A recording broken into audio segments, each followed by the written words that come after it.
found us. More podcast, where we want you to know God more deeply, find lasting freedom, discover your destiny and make an eternal difference. Now.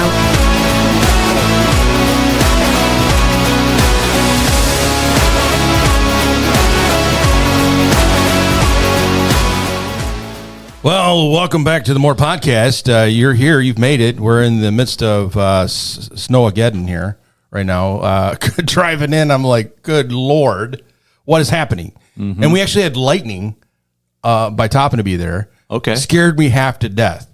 That's pretty awesome. Well, because you don't see, you can't see the sky. Mm-hmm. And all of a sudden everything lights up like somebody just, I literally thought somebody just turned the light on.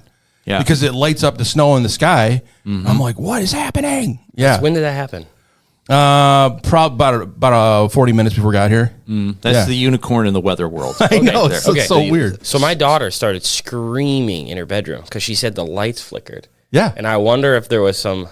That's what it was. Lightning that just got a little bright for a second, and that freaked her out because she freaked out. I did too. I was outside when it happened. You guys were probably screaming at the same time. Ah! Yeah, I was outside when it happened. I'm like, what is happening right now? And it was just lightning. And then I heard the thunder.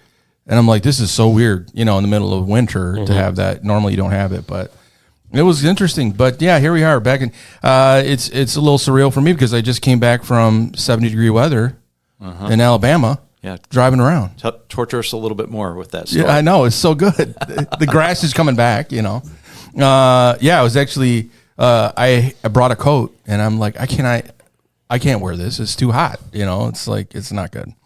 So here we are, back with More Podcast. Do you wonder why you take the time each week to listen to More Podcast? Let me tell you why. More stands for maximizing opportunities for right now and eternity. So stop asking why you listen. Just never forget to listen and pass it on. And we continue to see more people coming to the podcast every week. People are still discovering us after, 3 seasons, even in our own church, even after we announce it every Sunday. And we've talked about it, I don't know how many times. People are still like, So when we get to our guests that will be on for today, it was fun to be able to brag to them and tell them we have over 10,000 likes and lots of people who listen. Yeah, we do. That's pretty exciting. It's a lot of fun. We're one of those little podcasts that could, just kind of show up and then all of a sudden, and everybody's like, what? Where did this come from? So we've got the Laffoons are going to be on today. Yes, we're going to talk to them about what they shared on Sunday, and then they had that Saturday. The weekend, was it Friday or Saturday? It was Saturday night. Saturday night, the weekend. So it was a great time here. I watched the service on Sunday. It was a lot of fun, with them up there. I saw that she was wearing a sweater for the occasion, the heart sweater, which was the big heart on there. It was good, So they wrapped up week 3 for us, and we're going to talk to them today. Today's episode is brought to you by Valentine's Day candy still somehow on the shelf at Walmart or Walgreens. That's right, it's mid-February, and love is now 70% off. Nothing says forever like a heart-shaped box of chocolates that survived Valentine's Day untouched, because if it made it this far, it was clearly waiting for you. Featuring conversation hearts that say, be mine, but now feel more like Clarence. Chocolate roses that wilted emotionally before you even opened them. And that one mystery truffle nobody wanted on February 14th. But today it's destiny. Valentine's candy, because love fades, but high fructose corn syrup is eternal. Available now at Walmart and Walgreens, right next to the Easter aisle that showed up way too early. And then it's so true, you go to Walmart, man. I remember watching this movie one time, and the two actors are talking, and they're talking about, how things last, or don't last. And the guy puts a Twinkie on the railing of this ship. He goes, the Twinkie will still be there and the ship will have rotted away. It's about it too. Well, it is so true. I remember when Twinkies went away, right? You remember that? Oh, yeah. The summer of when Twinkies disappeared. People like kind of rushed the factory and said, we will personally run the machines. Yeah, we'll do it. And I think it was like some company in Mexico bought whatever the trademark was, started making them, but they weren't making them under a Twinkie. They were calling it something else for a while. And then Hostess, I don't know, somehow got involved again and brought them back. But, I mean, there was actually riots in the streets. I wonder if they do that kind of stuff on purpose every once in a while to kind of like boost sales. And of course. Be like, we're going to run this, What I hate is like when you go to a fast food restaurant and you finally find your favorite sandwich of all time, right? It's so good. And it's just like a seasonal thing. And you're like, bring that back. Why did you do that? Well, people of the McRib, I didn't know how much people like that fake meat sandwich, and people, it's crazy how much they sell of that garbage, and people love it. McRib, I don't even know if it's actual pork; it's just formed into a rib looking thing. Yep. But people love it. When I did my little stint at McDonald's, and I was in that time period during McRib period, I mean, people were buying like 4 or 5 of those at a time.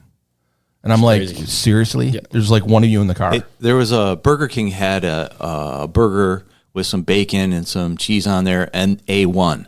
Oh, and I remember my dad those. was alive. I took him. We were on vacation. I said, Dad, let's go get ourselves a burger. And we went over there, and I was just like, I had A1 all over my face. I'm just like, this is so good. I leaned over to my dad. I'm like, what do you think? He goes, it's all right. Yeah. It's yeah. So now I carry my own A1 whenever I go. Where you're ready to I've go. got a little pocket of it. You got a little pocket size A1 bottle. And you're not a sauce guy though. That's the only one I like. That's the funny thing. Yeah. Whenever we go out to like a Culver's or whatever, that's what he's like. I had ham and baked potato last night with A1. So. Did you really? Yeah. Oh, yeah. He keeps it ready and go. Yeah. Lisa Kay's got a little bit in her purse. You're ready to go whenever you need it. Yeah, we went and I ate at this new place in Alabama called Cookout. I don't know if you've heard of this restaurant. It's a chain down there, but it's owned by Christians. And so when you go in there, you're getting blasted with praise and worship music. But it's a chain all over the place because, of course, you're in the Bible Belt. And I'm like, it's so weird. The menu, basically, you can get a burger in like 7 different ways. It's got all this stuff. You get hush puppies or fries, either one. Instead of like, we have fries or onion rings up here. They hush puppy or fries. It was good. Okay, I was we should ask Pastor Hunter. Do you like thick fries or thin fries? Oh, there you go. Oh, that is a good question. We'll put it in the form of my granddaughter loves. Would you rather? Would rather thick or thin fries? And how you answer this changes everything. Sure. Oh man, that is hard. That is a really hard question. It's a conundrum. Yeah, he's like, I don't know. I prefer McDonald's fries, so probably thin ones. Thin and crispy. Yeah, that's probably what I prefer. I don't know. I like the potato wedge fries. You know what I'm talking about? Yeah. I like those with the seasons. It has a lot of seasons. Yeah, not just a regular potato wedge. Yeah, right. Put some seasons on there. That's really good. McDonald's, you're right. I mean, McDonald's is like crack sticks. I mean, it's like ridiculous how.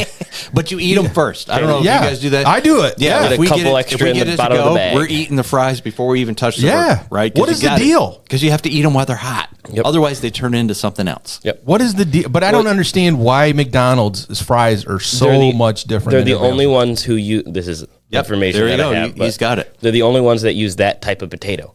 No, they actually use beef flavored oil. Well, yeah, but they have a specific potato. Okay. That they got a use market for on them. These long potatoes. Really? That they can get those fries to be so long. It's a specific potato. So they're genetically altered So you get the bonus fry at the bottom of the bag. Yeah, that's how you get these. It falls out of the little container. That's the one. These foot-long fries. The one under the flap of the bag, and you're like reaching around. You're like, oh, my fries are all gone. And then you rip the flap up, and there it is. There's that little hidden crispy one, and you're like, so good. The hidden fry. I didn't know about the long, skinny fry. Potato. Yeah. That's awesome. I don't think you want to do a deep dive into this on YouTube and find out what they do because not if you eat McDonald's, then you'd probably be done.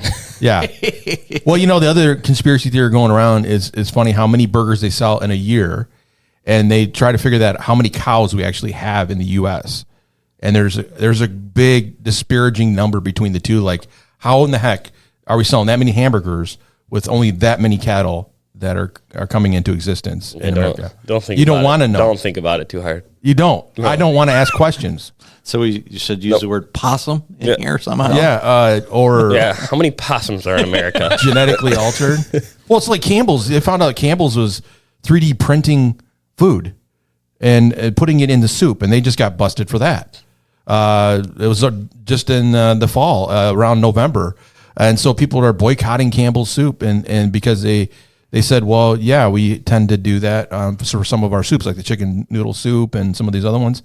Yeah, they're 3D printing meat. Yeah. Delicious. Isn't that good? So welcome to... I don't even know how you do that. I've noticed the chicken nuggets at McDonald's all have the same basic 3 shapes, right? I noticed that. Oh, yeah, that's like a meat paste. Yeah. Right? Yeah. It's a slurry. But they're still good. And they're delicious. Yeah, I eat them.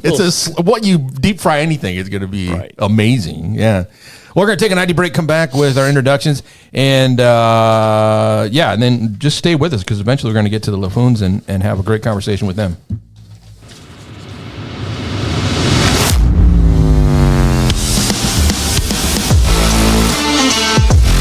You're listening to More Podcast, where the unreal meets the real and something happens with gamma radiation, and then the More Podcast is born. Keep listening. There's so much more.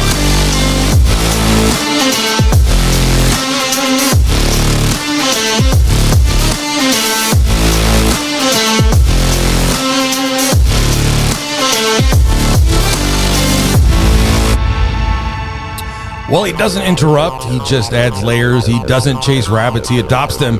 And if the conversation gets deep, he's already deeper. Give it up for the only man who can say bro and make it pastoral, Pastor Hunter. Wow. Yeah. Wow, that's very, very kind. He doesn't argue. He just lowers his glasses. He doesn't panic. He builds something. And if you say that'll probably be fine, he has already started reinforcing it. The human embodiment of let's do this the right way. Pastor Gary. That's it, right there. All right. And of course, the man across the table from all of us, the man that knows every button knob and has all the talent, a million voiceovers, the man who once narrated Morgan Freeman's life, the man who strangled someone with a wireless phone. Oh, Pastor Alex. there it is, right there. Thank you. Yes, it had to happen. They were breaking into my house, and I had to take them out, you know. So that's who's here. We're Pastor Ted's not here. It's probably because of the weather, you know. Snowmageddon here is taking us all out. I always say Snowmageddon. Snowmageddon. There you go. Snowmageddon. It just feels a little bit better. I like it. It sounds better. Yeah. Snowmageddon is here today, and so we'll see what happens if he pops his head out. He's kind of like that rodent, Panchawani, showing up. You know. Oh boy, we're getting back on the back on that one, taking him out. We're gonna take an ID break. Come back with Bible trivia, and Pastor Gary, you got a question ready to go. Absolutely. All right. Listening to More Podcast is like buying a used car. It seems like a good idea at the time. Then you realize that this is going to be an investment. Much like More Podcast. So stay a while and kick the tires for an hour. Not too hard. We do tend to have some things fall off. More Podcast.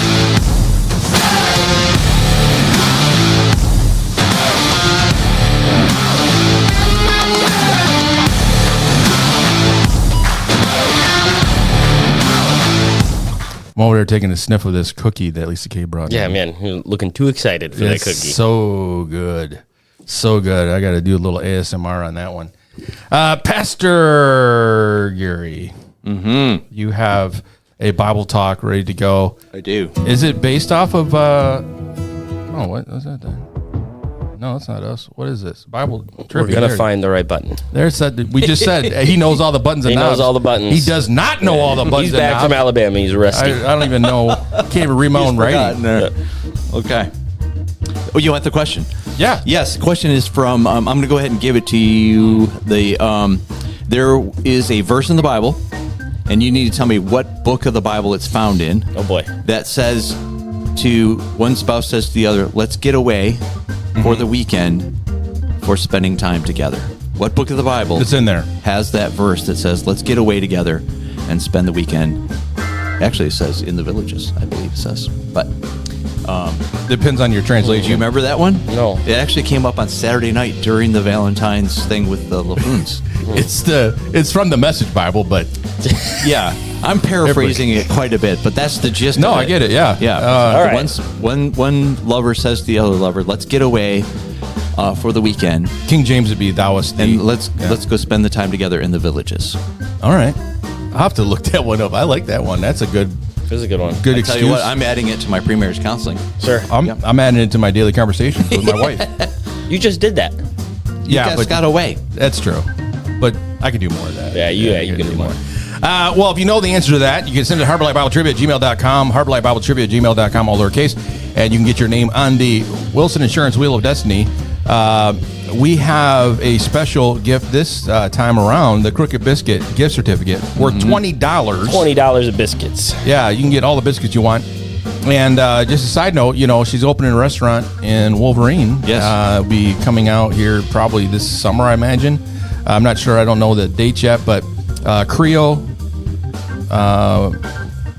what Sunshine. is it? Cajun Creole, restaurant. So it'll be good. All I know the lady is that owns it, her name is Sunshine. Sunshine, yeah. And just go in there and say, hey, the more send us over here. And this is my gift certificate. I'm ready for my biscuits. Have you guys ever heard the song on YouTube about the biscuits song? It was a thrift store couple. Like, they go to this one thrift store all the time. They sat down at a keyboard that was sitting there plugged in and started singing a song about biscuits.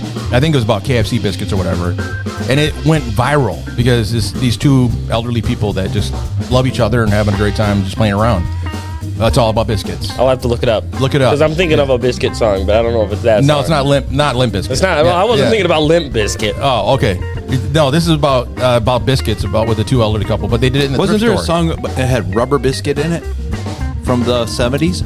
Could be. There was That was before my time. He's like, I don't remember that one. Yeah, nope. No, this one just came out like a couple years ago. Okay. Thrift store couple went and made a biscuit song. Find it afterwards.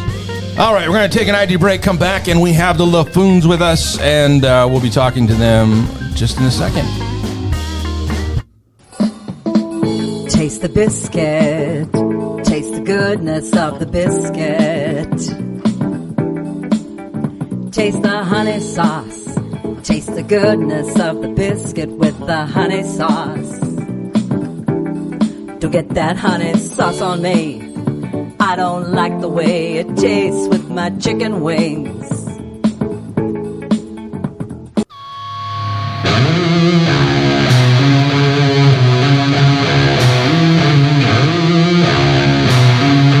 If 1 + 1 = 2, then listening to more podcasts from week to week equals? We're not sure, but our fans say it adds up to something. Just don't overthink it. Sit back, we have more to come.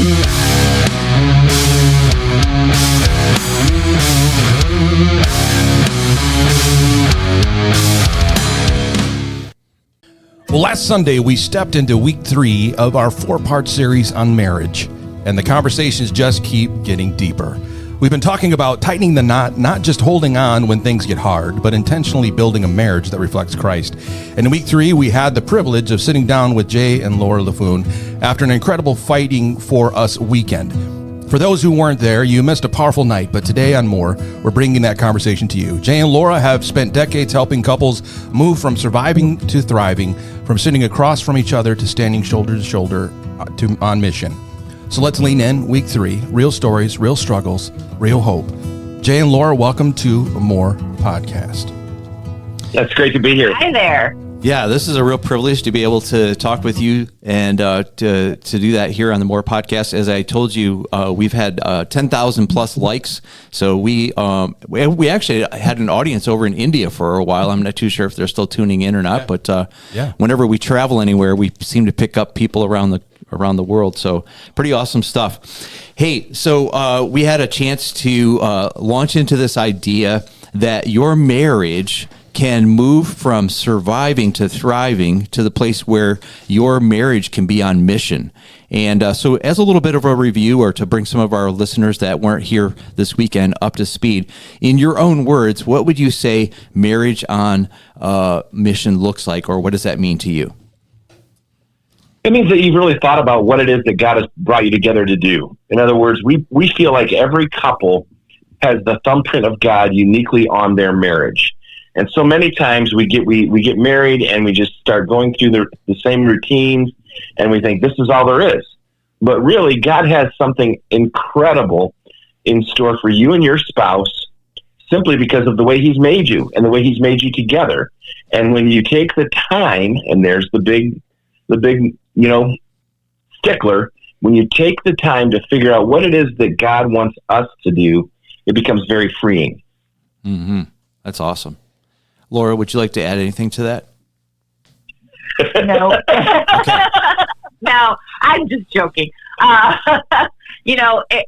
Jay said, as a couple, and that's true. As individuals, we have God's thumbprint on us. And then when we come together as a married couple, the figuring out of how do we take these two individuals and accomplish something for God's purpose. That's really what we're talking about in marriage being on mission. And so often we find out that we're not on the same page. We talked about that a lot this weekend, that we're not on the same page. How do we get on the same page? And as you get on the same page, which takes communication and talking it out and discovering your gifts and abilities, that's when you begin to be a marriage on mission. Let me give you an example. Laura grew up in Atlanta, Georgia, okay? Metro Atlanta, big city, all that is the South. I mean, it is the epitome of the South. I grew up in Petoskey, okay? And so we could not have been more opposite in our upbringings. I grew up in a very fundamental Baptist home. Laura grew up in Bill and Ted's Excellent Adventure Presbyterian kind of a home. And so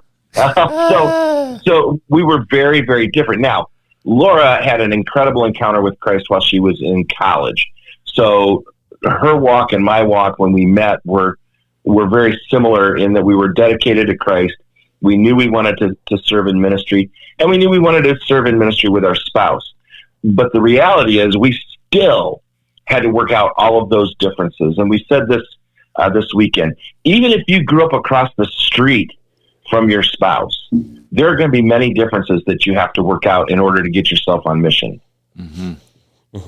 Well, you talked about in Sunday, you talked about marriages moving from just holding it together to actually living on mission. What does that shift look like practically for a couple who feels stuck in survival mode, which is something you brought up a few times on Sunday? My mother, she's passed away since, but she had a wonderful saying when things would start to go south in any one of our family's life. Her saying was, "This too shall pass." And you've got to realize that all of us are in seasons, and there's nowhere in my estimation, there's nowhere better to explore the 4 seasons of our weather than Michigan. We have a distinct summer, we have a distinct fall, we have a distinct winter, we have a distinct spring. So we get seasons. Your life, your marriage is in seasons. And sometimes it's summer and the feeling is good. And other times it's a blizzard and you don't know, which direction is up. But through those seasons, you can work together and glorify God. And as we talked about a lot this past weekend, the concept of fighting for us, or you could use the phrase choosing us. As you go through these seasons and as you go through these where you feel like you're just surviving and you're not thriving yet, the key is to never give up, is to continue to fight, to continue to choose. Because as I said several times this past weekend, you stood at an altar in some way, shape, or form and said, "I do, for better, for worse, for richer, for poor, in sickness and in health, till death do us part." And so getting up every day and saying, "I choose you today." We are each other's biggest fans, and we're going to choose each other today as we walk. But I think sometimes the problem is marriages, we look so far down the road and think that we're never going to get there instead of looking just at today. How are we going to focus on our marriage today? That's so good. You guys were talking about, not turning on each other, and you were saying fighting for us a lot. And I super appreciated that. And you shared this image of not turning on each other when something painful happens, but instead kind of standing shoulder to shoulder and fighting it together. And how does a couple actually do that in the middle of real hurt? So when they're walking through something that makes them want to turn on each other, how do they actually stand shoulder to shoulder and fight together? Well, one very practical way that we say all the time is when you're in the midst of, let's just say, an argument, and that's what we were talking about this weekend. You've got this thing that continues to come between you. And money, sex, or family. Those are the 3 things. And you continue to argue. When those arguments happen, take a time out.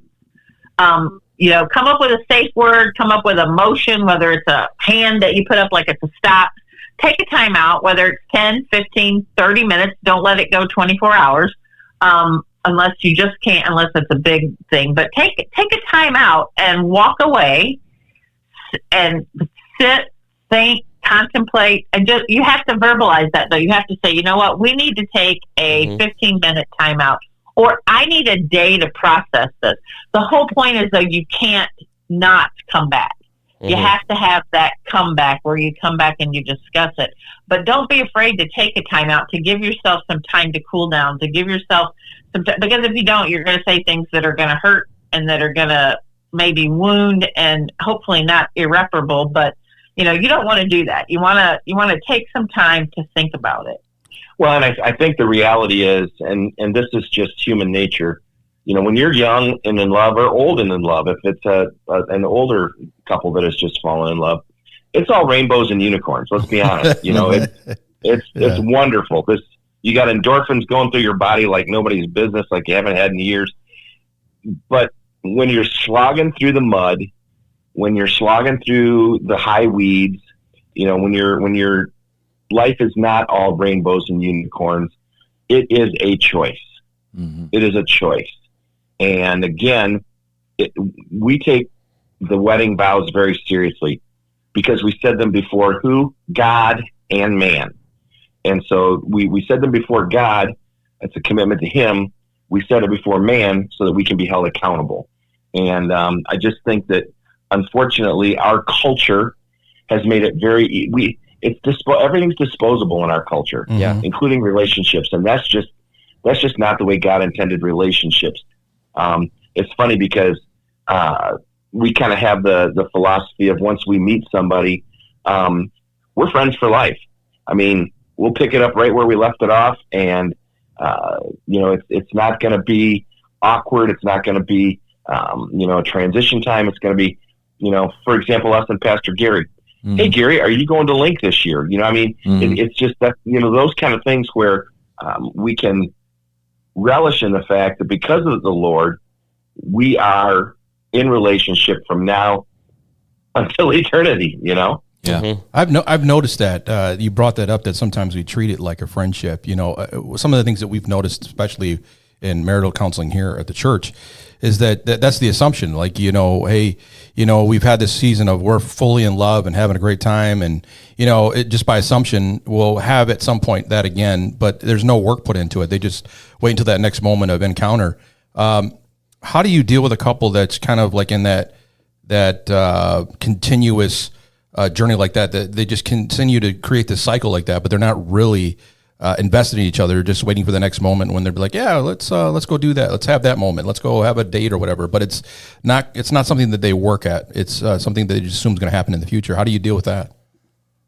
I would say you have to encourage people. Marriage is intentional. Mm-hmm. Every day. Like I said, it's an everyday choosing us. And you have to encourage couples that, whenever, when you wake up, if you have to say to each other, I choose you today, or as we talked about this weekend, making that habit of 15 minutes of uninterrupted conversation every day where you sit eyeball to eyeball, you have conversation, you put away the screens, the phones, you even put away the kids, put them in front of the TV, wait till after they've gone to bed.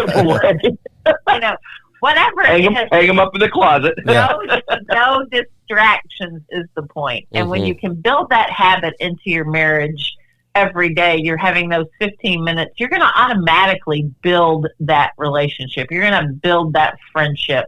And you're going to see that 15 minutes grow to 20, 30, till you're really like, let's go out on a date and we're going to have 5 hours of conversation. I know every man listening to this is like, you've got to be kidding, 5 hours. But and that's it for more podcasts. We're going to wrap it up. So I think one of the big deals is, and I am literally pointing all of my fingers at me. Okay, when I say this, just grow up.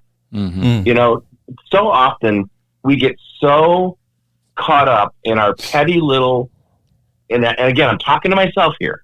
Our petty little desires and wants, and instead of going, I need to be the mature one here. I need to be the one that says, this is where we need to go.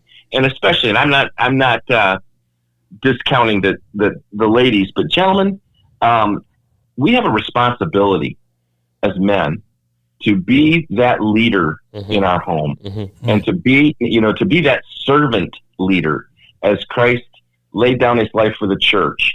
And that if that's not maturity, I don't know what is. And so for so many of us, that's a hard task because we want an easy life, right? I mean, isn't the whole point of being an American is that we find ways to make it easier and easier? But no, it's a challenge, and that challenge can be very fruitful.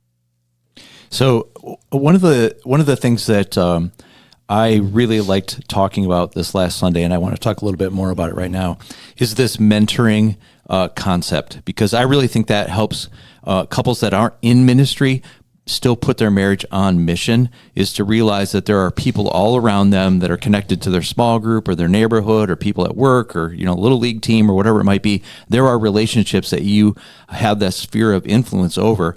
I remember sitting down with some older people before I got married and said, hey, what's the secret to being married for so long? And then you would get different little comments. Did you ever have a couple like that where you said, what's the secret to your longevity in marriage, and then how to translate that into a mentoring relationship with the people around you? When we first started in marriage ministry, years ago, I'm not going to tell you how long. If you were there this weekend, you heard it. We knew that we needed to surround ourselves with other married couples that would hold us accountable. And so we have a small group of couples that we have met with. It's changed, but some of the couples have stayed throughout the years that Jay and Laura have been in ministry. But one couple, as we began to do our ministry here in Central Michigan, it actually started as youth ministry, and we were working alongside them in youth ministry, and we began to notice things about their marriage that we really valued. They did ministry together. They were not in full-time ministry. They were volunteer. We noticed that they worked as a team. We noticed how they took care of each other. There were just some values that we saw in their marriage that were like, we want that in our marriage. And so as our friendship grew, we finally just said, hey, we asked the question that you just did. How do we have this in our marriage? How can we have what you have? And that began a lifelong friendship. We have been friends for 30 plus years. They have mentored us. They have become our best friends, and we get together once a week. We now call it therapy as a joke. It's a joke, but we get together and we just share life. And they're 15 years older than us, so they have walked through marriage longer than we have. And we have just learned from them, and they have learned from us. And it doesn't have to be something really structured. Ours is once a week, but it's really, we're just friends getting together. But it's how we share life together and how we learn from each other and the different phases of life that we're going through. And that really is, I think personally, mentoring is a huge benefit to marriages. I'm going to go out on a limb here, and I may get, shot down, but I would say for one marriage to another marriage and a mentoring relationship is more important than being in a small group. And I know churches are all about small groups, but there's something about one couple to another couple and that mentoring relationship. So one of the things that scares people, I think, when they hear, hey, use your marriage on mission is, we don't have it all together. How can we possibly help anyone else out? There are two pathways of learning, right? It's a double-laned highway or two-way highway. One is do it this way, and the other was don't do it this way. There's two ways that you can learn and teach. Now, Jay, you and I talked briefly about the benefits of mentoring or coaching. We'll just say coaching, and that feels a little less formal. Coaching other couples, there's a benefit to it. I'm going to share a little bit of my story, and then you can comment on it. Whenever Lisa and I do pre-marriage counseling, so that's 6 different sessions going through the 5 struggles all couples have and having a plan for it when that takes place. I always see our marriage get better because we're listening to our own teaching. And anytime that we pour into someone else for the kingdom of God, God will always return that harvest into our marriage.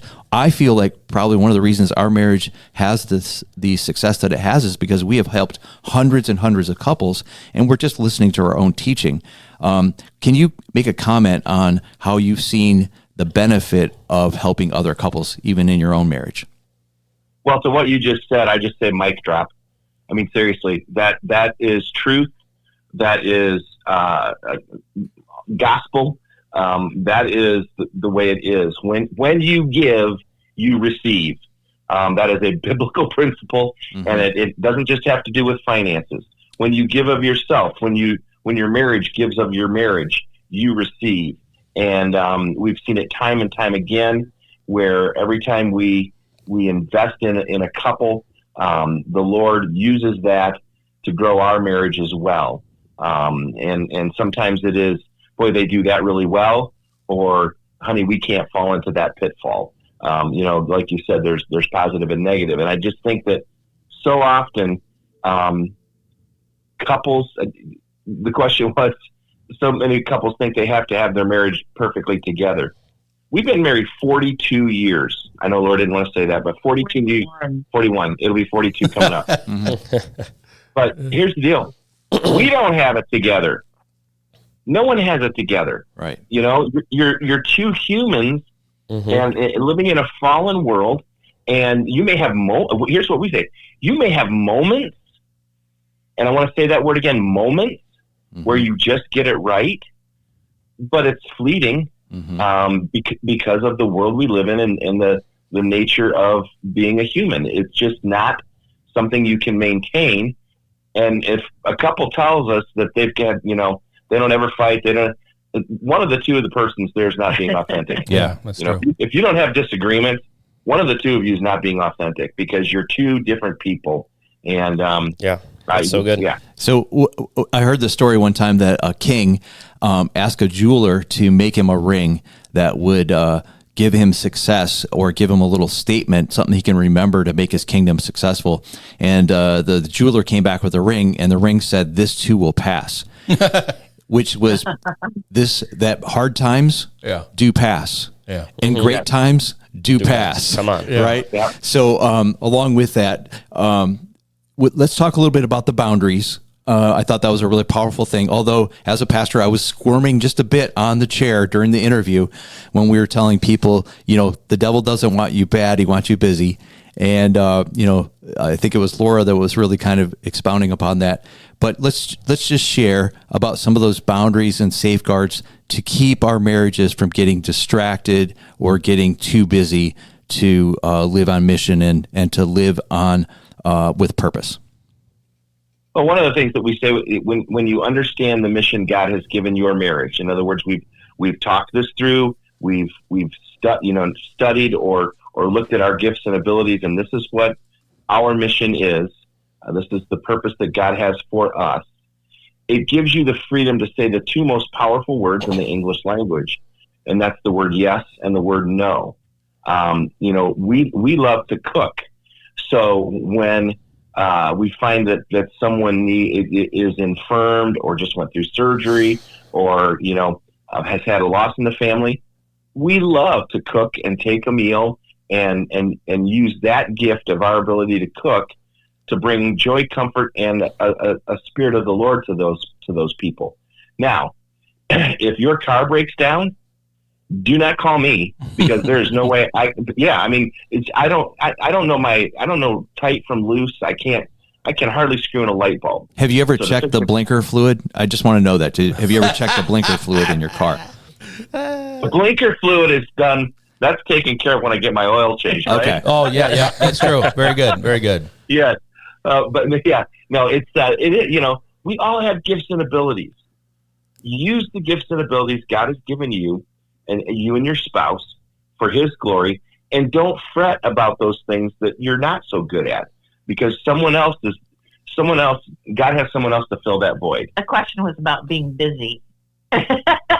You're talking about gifts and abilities. I'm sitting here trying to figure out where he was going with that. But anyway, I'll come back to the question about being bad versus being busy. I'm intrigued as to why that made you squirm in your chair. Well, it's because you were saying, hey, don't be too busy at church, and every pastor's like, no, we need more people serving. I to be honest, exactly right. Yeah, to be honest with you, I have younger, couples that are connected to me, and their kids are involved in everything, and they're going 100 miles an hour, but they're not doing ministry. They're doing ballet, and they're doing bobsledding, and they're doing all these things, and then there's really no room for God, but because they've burned up their entire schedule with other things. So I was squirming a little bit because I believe that families involved in ministry, they get the return on the investment. So that's the reason I was squirming, and it's not that I was disagreeing with you by any means. No, that's where I was going with the. I totally, you just didn't finish your thought. I totally get it, because we are in an age where our kids, we have to have them involved in everything. No, we think we do. We think we have to have them involved in everything, and that does take the place of kids being involved in church ministry and mom and dad being involved in church ministry. The one thing that we did with our children was we said, you can have one activity a season. Mm-hmm. And what we meant by that was, if you were going to play a sport that lasted all year, which our daughter swam, that lasted all year, that was it. Mm-hmm. Because there's things that are more important. And so that is what we were saying was, but there also are people who and we do this as a church body. I think we continue to ask the same people to do the same thing. Mm-hmm. I need, this person's a really good servant. They like to do this. So let's ask them to do 10 million other things in church. And that's because we don't know who those other people are that have those gifts and abilities. Sure. So if people would just, hey, I really enjoy serving coffee, then let's be a part of the coffee ministry. Or I really enjoy seeing people, talking to people. Maybe you should be a greeter or an usher. Mm-hmm. However, we can filter people into their gifts and abilities. The problem is they have to say they want to. And that was really where we were going as a couple. If you can say, because you have all these kids, they get one thing, and then we're going to do, making a priority of being in ministry together should come before sports in any way, shape, or form. But that's a hard road to get people to walk. Oh, it's totally and that is what we were talking about. So often we just think the devil's going to attack us by tempting us with things to do that are bad. No, what he's done is he's made us busy, and busier than we should be, because then we can't make our priorities to be our relationship with him, our relationship with our spouse, our family, ministry, and then on to those extracurricular activities. Yeah, I think what we were trying to say is that busyness outside the church is keeping us from doing God's work in the church. Mm-hmm. And we think we're too busy to fill in the blank in the church. And unfortunately, that's our culture. And, since the beginning of Christianity, Christ and the disciples, and ever since then, we are in a battle with culture. They were in a battle with culture. Every saint since then has been in a battle with culture, and today we're in a battle with culture. And that's because Satan is on the prowl. He's on the loose. He is doing everything he can to make it difficult for those of us who love Jesus to follow him and to do it and to model that for our kids. That's the big thing. Can we got to wrap it up. We're getting to the end of our time together, and we really appreciate you being here and talking with us. But I wanted to circle back to that idea of the 15-minute habit, because that's the thing that I think really a lot of us are, as we're listening to you, everything else sounds great. But when you're talking about people that are working 40 plus hours, taking care of kids and everything else, how do we deal with the excuse that often comes into the relationship? We just don't have time. Can I add to that question go too? ahead. What about on the flip side of the couples who are retired and they're with each other 24 hours a day? Oh, there you go. What do they even have to talk about? Right? They were they did everything together, but they didn't really talk. Right. So if I can get question answered to both of those, I think would be good for our listeners. So I think, yes, people who, the excuse of we don't have time is just that, an excuse. Come on. Like I said, you may have to get up, and you're talking to someone who loves their sleep, but we may have to get up 15 minutes earlier or go to bed 15 minutes later, or make time, especially when you are home. If you work 40 hours a week, you're probably home by 5 or 6 o'clock at night, maybe 7. So you have dinner, and right after dinner, maybe put the kids in front of the TV and take 15 minutes and just talk about your day with each other. Or wait till the kids have gone to bed and take 15 minutes. Don't turn on the TV. Don't get on your iPads. Don't get on your computers. And take that 15 minutes. 15 minutes really isn't that long of time. And then, so there's my rebuttal to we just don't have time. That's just an excuse. And then the people who are retired and are together all the time, like you said, that isn't just because you're together. Jay and I are together all the time. We work together, we exercise together, we travel together, we do everything together. But that doesn't mean we're having conversation all day long. We have to sit down over a meal and turn off the TV and put away work and say, so what was good about today? What was bad about today?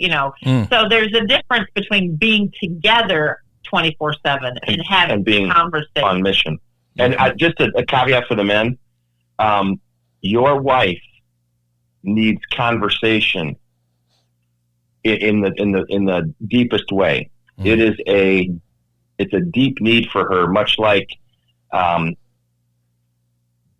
intimacy is a deep need for men. Look at it on the same level. Okay, right. That is such a deep need for her because it's how she connects. And if you understand what I'm saying, it's how she connects with her spouse is through that conversation. That's so good. Well, if you would you mind praying over our couples? And we can close this together. And I just really, again, appreciate your ministry here. You made an impact, obviously, and we appreciate what you've done for the kingdom. And if you could just close us in prayer over the families that we minister to here.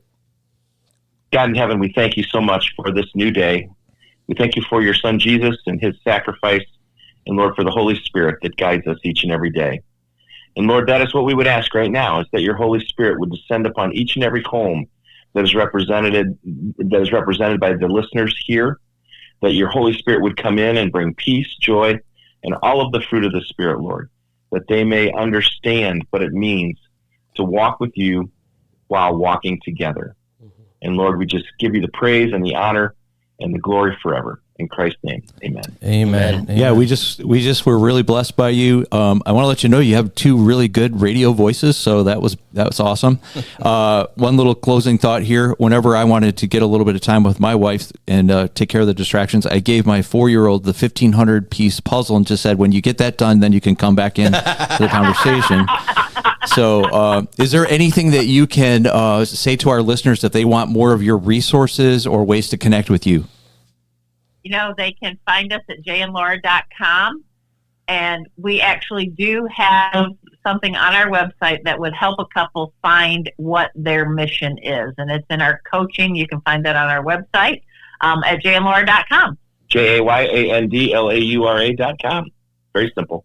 That's awesome. Well, I can't wait to spend some time with you this summer when you get back up to Northern Michigan. Never forget that 3 months out of the year, God lives in Petoskey, and he can be found on a found on the golf course or a lake somewhere in Northern Michigan. So if you want to come up and be where the Lord is at, you'll come up and hang out with Lisa Kay and I and everyone here at Harbor Light.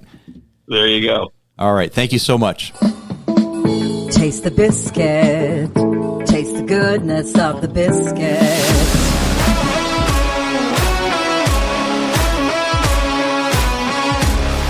You have found us. More podcast, where we want you to know God more deeply, find lasting freedom, discover your destiny and make an eternal difference. Now,